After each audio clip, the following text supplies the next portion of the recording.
ओम शांति। आज है 23 अगस्त 2024 की साकार मुरली। ओम शांति। बाप दादा मीठे बच्चे, दुख हरता सुख करता बाप को याद करो तो तुम्हारे सब दुख दूर होंगे, अंतमति सो गति हो जाएगी। प्रश्न, बाप ने बच्चों को चलते फिरते याद में डायरेक्शन क्यों दिया रहने का? क्योंकि याद से ही जन्म जन्मांतर के पापों का बोझा उतरेगा, याद से ही आत्मा सत्व प्रधान बनेगी। अभी याद में रहने का अभ्यास होगा तो ही अंत समय में बाप की याद में रह सकेंगे। कहते हैं ना, अंतकाल जो स्त्री सिमरे, तो बाप को याद करने से ही 21 जन्मों का सुख आता है। बाप जैसी मीठी दुनिया में कुछ चीज़ नहीं, इसीलिए बाप का डायरेक्शन है, चलते फिरते भी मुझे याद करो। ओम शांति। किसकी याद में बैठे हो? ये है प्यारे ते प्यारा शिव बाबा, जिसके साथ हमारे सर्व संबंध होने चाहिए। जब बच्चों को देखते हैं तो पाप करते जाते हैं। अभी तो उधा दुख है, इसलिए तो बुलाते हैं, दुख हरता सुख करता। अब बाप तुमको दुख धाम से छुड़ाने आए हैं। बाप का बच्चों से प्यार है। ये भी कहते हैं ना कि तुम्हारे ऊपर जन्म जन्मांतर का पापों का बोझा पड़ा हुआ है, तो इस याद की यात्रा से ही तुम पुण्य आत्मा बनेंगे। दुख भी आत्मा को मिलता है, शरीर में चोट लगती है तो भी आत्मा को दुख फील होता है। आत्मा कहती है मैं दुखी हूँ, रोगी हूँ। ये दुख की दुनिया है। आज कहीं भी जाओ दुख ही दुख है। सुख धाम में दुख नहीं है और दुख धाम में सुख नहीं है। तो समय जो थोड़ा रहा गया है, पुरुषार्थ करके अपनी अवस्था ऐसी जमानी है कि अंत काल में सिवाय बाप को कोई और हमें याद ना आए। तो अभी सुखधाम चलने का पुरुषार्थ करना है ताकि ब्राह्मण बने। तो मोस्ट बिलीवर्ड है आत्माओं का बाप, उनसे मीठा इस दुनिया में कोई नहीं। इतने ढेर बच्चे हैं, बाबा बताते हैं सृष्टि का चक्र कैसे फिरता है, क्योंकि बाबा में बेहद का ज्ञान है। अब सारी मिल्कियत याद आ जाएगी। जैसे बच्चा जन्म लिया, वर्षा बना, वर्षा लिया। तो जब हम बेहद के बाप के बच्चे बने तो विश्व की बादशाही के मालिक बने सेकंड में, मतलब देरी नहीं लगती। बाबा कहते हैं खुद को आत्मा समझो, फीमेल मेल भी मत मानो। इसलिए बाबा कहते हैं बच्चे सब अपने आप को समझो, हम आत्माएं भाई भाई हैं। और जो धर्म वाले आते हैं वो भी सब यही तो कहते हैं, एक सब धर्म अलग अलग हैं लेकिन भाई भाई हैं, परंतु समझते नहीं। तो वो भी तुम बच्चों को सेकंड में याद आ जाता है कि हम सतो प्रधान से तमो प्रधान कैसे बने। बाप कहते हैं यदि अपने आप को ये समझेंगे कि हम आत्मा है, तो जब पुतला तैयार होता है तो आत्मा उसमें प्रवेश करती है।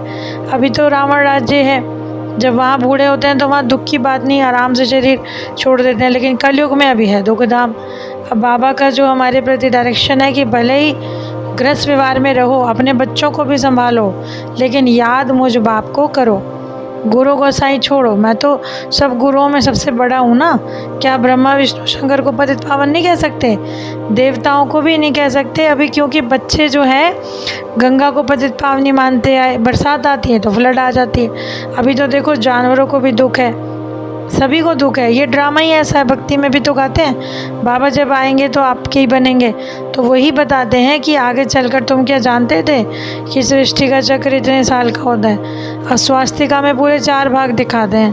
पूरी में भी चावल का अंडा चढ़ाते हैं तो 4 अपने आप पक जाते हैं, क्योंकि जगन्नाथ में चावल बहुत खाते हैं। श्रीनाथ के मंदिर में घी के भंडार हैं, इसीलिए दिखाते हैं कि श्रीनाथ जगन्नाथ यानी सुख धाम। यानी जब श्री का धाम था तो सुख था, अब काले बन गए, कामजिदा पे चढ़ गए। तो भक्ति को कहा जाता है ज्ञान, उससे कुछ नहीं मिलता, सिर्फ गुरु आमदनी होती है।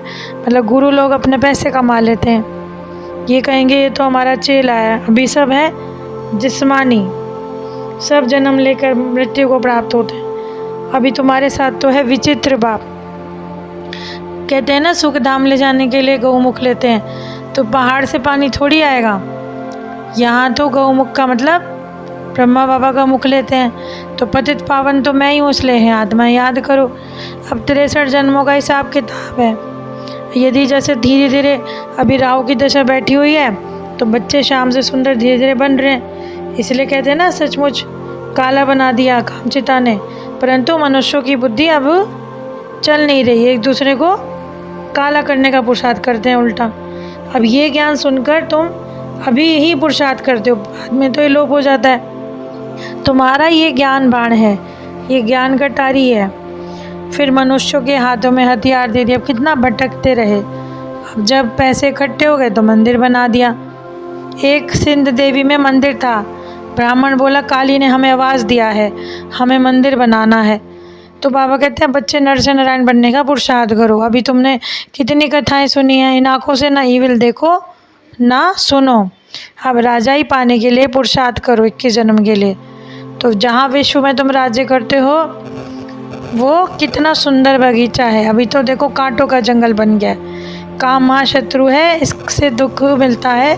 इसीलिए अपने आप को अब आगे बढ़ाओ। पतित पावन बाप ही है, इसीलिए जो याद आना चाहिए वो परमात्मा। तो हम बच्चों की रूहानी बाप दादा को याद प्यार और गुड मॉर्निंग।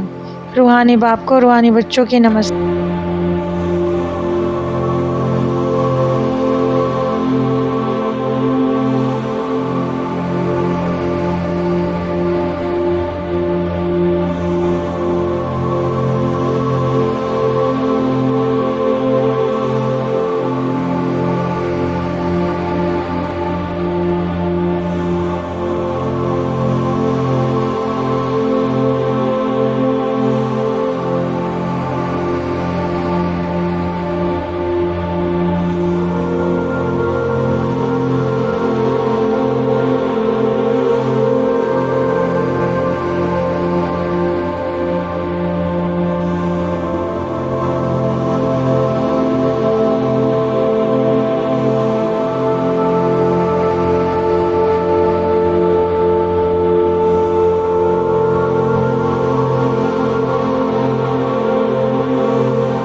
सकते।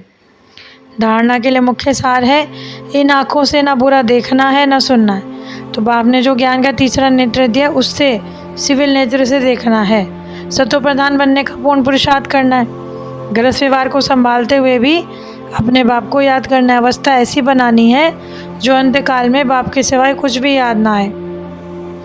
आज का वरदान है, अपनी श्रेष्ठ वृत्ति द्वारा विश्व का वातावरण परिवर्तित करने वाले आधार मूर्त भव। आप बच्चे सिर्फ जीवन के लिए आधार नहीं हो, बल्कि विश्व की सर्व आत्माओं के आधार मूर्त आप ही हो। आपकी श्रेष्ठ वृत्ति से विश्व का वातावरण परिवर्तित हो रहा है। आपकी ही दृष्टि से सृष्टि बदल रही है। श्रेष्ठ कर्मों से दुनिया बन रही है। तो जब इतनी जिम्मेवारी के ताजधारी बनते हो तभी भविष्य में ताज और तख्त मिलता है।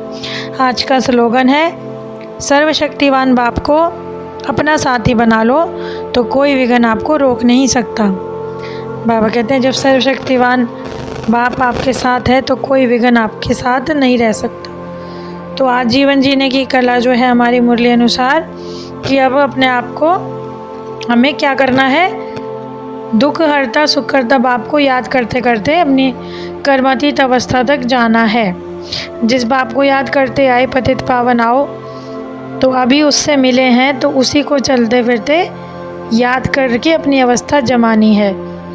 सृष्टि के चक्र का ज्ञान भी मिल गया, बस विकारों से छूटना है, अपनी वृत्ति अच्छी बनानी है और इन आँखों से नहीं देखना। जो ये सूक्ष्म आँखें हमको, जो बाबा ने हमको ज्ञान का तीसरा नेत्र दिया है, उसी से सारी सृष्टि को देखना है, सिविल आई बनानी है और अपनी ही दृष्टि और वृत्ति से इस विश्व को परिवर्तित करना है। साथ में बाबा ने ये कहा, सर्वशक्तिमान बाप को अपना साथी बनाना है। तो आज की इतनी ज्ञान से भरी मुरली के लिए बाबा का तहे दिल से शुक्रिया। ओम शांति।